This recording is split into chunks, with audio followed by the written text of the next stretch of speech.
You see this? I was convinced I wasn't gonna die the entire time. Oh yeah, what's that? What is that? You see that dot? The one that's rolling over the waves in the Great Salt Lake. Looks like a dude in a tube. Yeah, it does, doesn't it? That's Weston. I capsized, and I was like, well, I'm a dead man. 8 hours after his kayak went down. I really wasn't thinking about time. I was just thinking, like, this sucks. Thursday afternoon, he and his friends set out for a 30-mile kayaking adventure. All right, boys, want to see the setups? That's my tube I need to hurry and tie on. This is Ryan's. They had the supplies. This is mine, since I'm tactical, you know. You guys know, I don't mess around.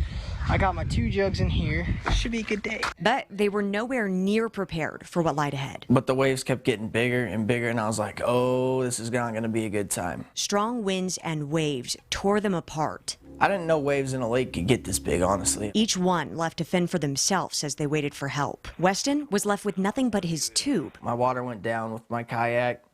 My pack was gone. You go down, and you're like, oh boy, I'm about to die. 8 cold hours later, Heck yeah. he made it to Antelope Island. Apparently they heard me in the helicopter. I was like, I must be on some next level yee-yees up in here. And the nightmare finally came to an end. I could see lights going back and forth. Now, with spirits high and his good luck charm intact, Chicks dig the mullet.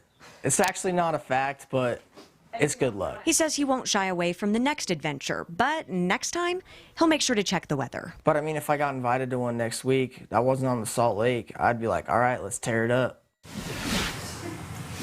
It's important to note none of them were wearing life jackets, so this really is miraculous that all 3 of them came away from this alive. Now, Weston was treated for hypothermia and dehydration, but as you just saw, he's doing pretty great. Live in studio, Elle Thomas, Fox 13 News, Utah.